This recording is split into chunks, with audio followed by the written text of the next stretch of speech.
Hello, everyone. Happy New Year. Welcome to today's live lesson all about daily routine phrasal verbs. Phrasal verbs you can use to talk about your own daily routines. I learned a new trick. I want to try it. Let me see if it works. Here we go. Let's see. Okay, that's better. Happy New Year, everybody, and welcome to today's live lesson. So first, I'm going to be talking about what phrasal verbs are and the different types of them there are. And then we'll go over some useful phrasal verbs to talk about your daily routines. And I have a monologue that we'll go through that has a lot of phrasal verbs in it and ask some questions about that. So first up, let's get started right here. All right, so there are two main types of phrasal verbs. They could be transitive or intransitive. A phrasal verb is a verb plus a particle. That particle can be an adverb or a preposition. And it's important to learn phrasal verbs because sometimes we cannot guess the meaning of it if we know the verb and the particle's meaning. We can't automatically know the meaning of the phrasal verb. So, for example, a verb like sit down, a phrasal verb sit down, we can kind of guess the meaning if we know what the verb sit means and then we know what down means, we can guess what sit down means. But a phrasal verb like set off, if we know what set means and we know what off means, we might not know what the definition of this is.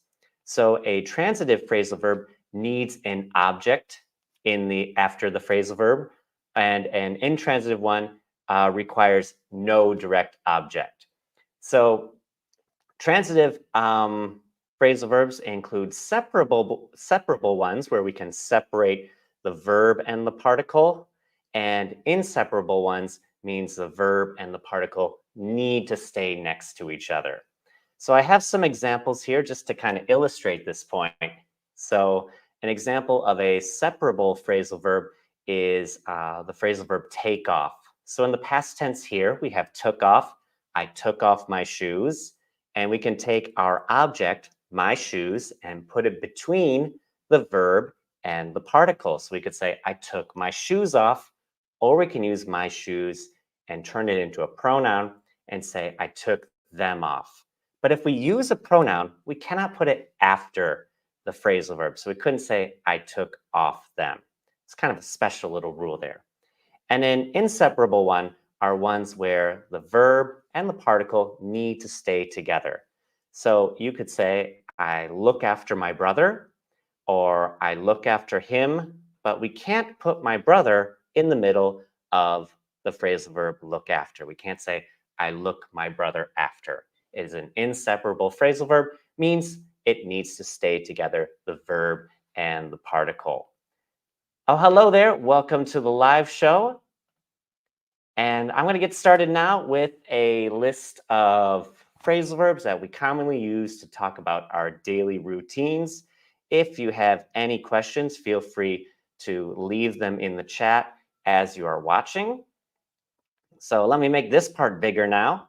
All right, now it all fits. So here are three common phrasal verbs. We have sleep in, which means to sleep until after the time you usually wake up. So if you usually wake up at 6 o'clock, but maybe on Saturday and Sunday, you don't wake up until 8 o'clock, you could say, I sleep in on weekends. And our phrasal verb wake up, of course, means to stop sleeping.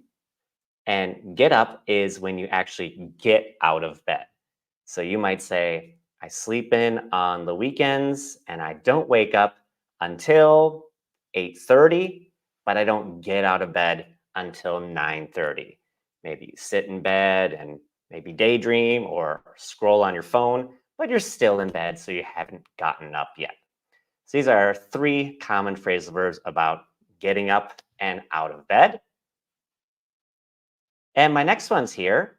We have pick out, which means to choose carefully from a group. So we use this when talking about when we want to choose what clothes we will wear for the day. We might say, I pick out what to wear. So I have a little trouble picking out what to wear in the morning because most of my classes at the school I work at I only see those students one time a week. So I have to remember, like when I put on this shirt, I had to remember, did I wear this shirt last Friday too?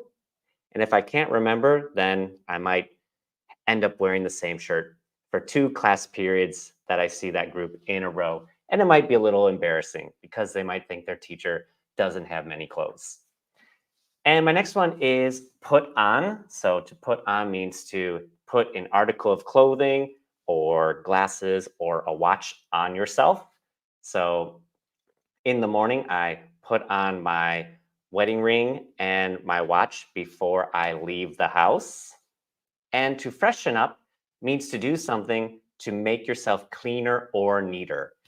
So this could include washing your face, maybe shaving or brushing your teeth or combing your hair to make yourself appear neater or cleaner. So if you go out maybe after work, you may say to your friends, "Oh, I need to freshen up before I meet everyone," which means you might go home, maybe change your clothes, maybe brush your hair, and then be ready to go out. And my next one here, we have heat up, which means to become warm or hot. So you may heat up your breakfast. We usually use heat up instead of cook if it's something that is maybe pre-cooked and we're just making it warm so we can eat it.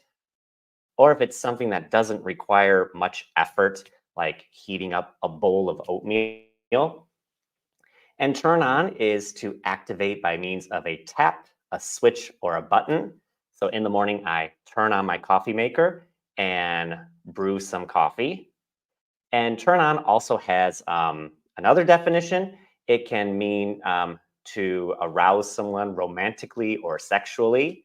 And heat up also has another definition and can mean to become more intense. So you could say an argument between the two coworkers heated up, means they got louder and louder and more aggressive. And to fill up means to cause a space or a container to become full. So I fill up my coffee mug or I fill up my car with gas. And I'm going to jump over to my next one over here. And we have these three, which all basically mean the same thing. But some of them have multiple meanings. We have take off, set out, and head out, which all mean to depart or leave. So you might say, we take off in the morning at 7:30, or I set off or set out at 7:30, or I head out at 7:30. And take off can also mean to remove an article of clothing for your body. So I get home and I take off my jacket. And set off also has another definition. It can mean to kind of trigger an alarm. So you might say, I set off the alarm when I walked into the office after everybody left. And it can also mean to make someone suddenly angry. So to set someone off means to make someone who is kind of in a bad mood suddenly explode in anger. So maybe the new employee wasn't careful and he set off his boss, which means he or she made his boss suddenly very angry. And my next batch here, we only have two. It is to drop off, which means to take someone or something, especially by car, to a particular place. So maybe you drop off your child at their school, and the opposite would be to pick them up, which means to go somewhere to collect someone, typically in somebody's car. So maybe you drop off your kids at school at 8 o'clock in the morning, and a bus picks them up in the afternoon and takes them home. All right, set someone off is a new one for me. Okay, very good, very good. I might make a YouTube short about that later because I don't think my explanation was very clear right there. So I'll probably make a short about it next week. So be on the lookout for that one. All right, and next we have these. We have clock in or punch in and clock out or punch out. So this means to record the time you arrive at work on a special machine. This is a I think it's called a time clock machine. And to clock or punch out is to leave work, especially by recording the time you leave on a special machine. So maybe at your workplace, you use one of these machines to clock in or punch in when you arrive and to clock out or punch out when you leave. My current job doesn't use one of these. It's kind of on the honor system. I just sign my name saying that I worked for 8 hours and they kind of trust me about it, which is wonderful. So if I get to work early, I can leave work the same amount of time early if I'm not teaching any classes. Oh, don't worry, you didn't set me off at all. And my next one over here, we got log in and log out. So if you use computers at work, you may need to log in, which is to go through the steps to begin using a computer, a database, or system. You might have to put in a username and a password, or maybe you swipe a card to do it. And to log out is to go through the steps to end access to a computer, database, or system. So if you use like a public computer, like at a library or at an airport, they may have a little plaque or note which reminds you to log out of any websites that you logged into after you stop using the computer. So the next person who jumps on the computer doesn't end up accessing your information. So we have log in and log out. Thankfully, nowadays you have like a Google login, which is kind of one click and it's the same, login for everything. You don't have to remember which email address you used for that website and which password you had for that particular website or service. And next up, we have go through and sort out. So go through means to search through or examine something. So maybe you go through all your emails and answer the important ones first. And it can also mean, do I have another definition here? I took a few notes. Okay, it can also be to use up or consume something.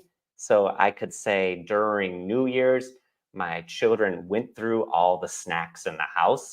Means we had some potato chips and some cookies in the pantry, and they ate them all while they were celebrating Countdown and the New Year. And another definition is to endure or go through a difficulty or hardship. So someone goes through a hardship means they are having a hard time in their life. Maybe they lost a loved one, maybe they lost a job, or they're just having a bad time for a period of time. And to sort out is to arrange or organize something. So we usually say we sort out our schedule. So maybe the first thing you do when you get in on Monday morning is sort out your schedule. Make sure you have all your meetings arranged for certain times and all the important tasks you need to complete written down to do. And next up, we got three right here. We got check off, wrap up, and shut down. And to check off means to tick or otherwise mark an item on a list to show that it has been dealt with. So if you make what's called a to-do list, you check them off like this woman did right here. She checked off all of her items. That's why she's so happy. And to wrap up is to complete or conclude something. So we talk about wrapping up a task or wrapping up our work. So wrap up can also mean to wrap a present or an item in, shiny or fancy paper and to give it as a present. So we wrapped up our Christmas presents and put them under the Christmas tree. And to shut down is to turn off a computer or machine so it stops operating. So maybe at your workplace, if you have a computer at your desk, you'll shut it down before you go home. And shutdown can also mean when a company stops doing business or closes their business. So maybe your favorite restaurant shut down because they didn't have enough customers. So that can be quite sad if it was your favorite restaurant. So over here, we got clean up and tidy up. And these ones actually have another definition too for each of them. So clean up is to make a place clean or neat. And tidy up is to make a place neat and orderly. So We could say that, cleaning is usually a bit more vigorous of an activity than tidying up. So, tidying up could just be like when I get home, the kids kind of just throw their book bags on the floor. By tidying up, I might just arrange those book bags so they're not, in the middle of the living room, so they're against a wall. Tidying up could be taking the books that are on the table and putting them back on the bookshelf. While cleaning up could be more things like sweeping or mopping the floor or scrubbing the counter, like this woman is doing in the picture. It's a great feeling to check off your to do list. Yes, it's an excellent feeling to check off those items so that you know you've completed them. Very good. Cleaning up is more intense. It's a lot more intense in my family, that's for sure. I need to tidy up before I clean up. I got to get rid of the clutter and then clean up all the mess that is underneath all that stuff. And next, we have a workout, which has more than one definition, but I have the one for our daily routines list here. And wind down. So, workout means to exercise, and we can put this together and turn it into a noun and say, I had an intense workout or I had a great workout. And to wind down is to just relax after stress or excitement. So, what do you like to do to wind down? Maybe you like to sit on the sofa and watch TV. Maybe you like to open up a book and read it in the evening before you go to bed. What do you do to wind down? Is just what do you do to relax after a long day at work or a day of excitement? And oh, I didn't say my second definition of workout. This can also be to find a solution to a problem. So you could say, did you work out your issue with your boss? And you could say, yeah, I talked to her during break, and there's no issue anymore, or we figured out the misunderstanding. So here we have catch up on. This is our first three-word phrasal verb we have, and actually the only one I have listed for this lesson. And this is to do tasks that you should have done earlier. So here we have a picture of a family cleaning and a person doing some work at their desk. So maybe they should have done this work on the weekend, but they were having too much fun doing something else. Maybe they're watching a movie together or maybe doing other activities. So they're catching up on cleaning during the week. And this person over here is catching up on some work. Maybe she is, I don't know if this is he or she, maybe she is doing work that should have been done before the end of the day. And now it's time to go home. And she is still there doing this work because she didn't finish it earlier. So I often catch up on laundry on Saturday mornings. I should do a few loads during the week, but sometimes I get a little behind on that. So I catch up on Saturday mornings. And then over here, we got three about falling asleep. We got nod off, which is to begin sleeping, especially not intentionally, which means not on purpose. So sometimes I'm teaching and I teach high schoolers and they're very tired because they got a lot of homework in their regular classes. And sometimes I'll look over at one and you'll see they're kind of closing their eyes a little and their head's kind of going like this. And then suddenly they nod off, means they fall asleep, but it's not on purpose and it's not intentional. So when that happens, I usually tell a classmate of theirs to just kind of poke them so that they will wake up. But it's to begin sleeping, especially not intentionally. So maybe you turned on a movie, you're really excited for this movie, but it's a quiet part of the movie or a slow part of the movie. So you accidentally nod off and fall asleep briefly. And to doze is to fall asleep for a short period of time, kind of like, well, the same as, take a nap. So in this case, maybe you were reading a book, you felt a little tired, so you closed your book and you chose to close your eyes and take a brief nap. You could say this person dozed off on the sofa. And to turn in is a synonym for to go to bed. So you could say, I turn in at 10 o'clock every evening. Turn in can mean to go to bed.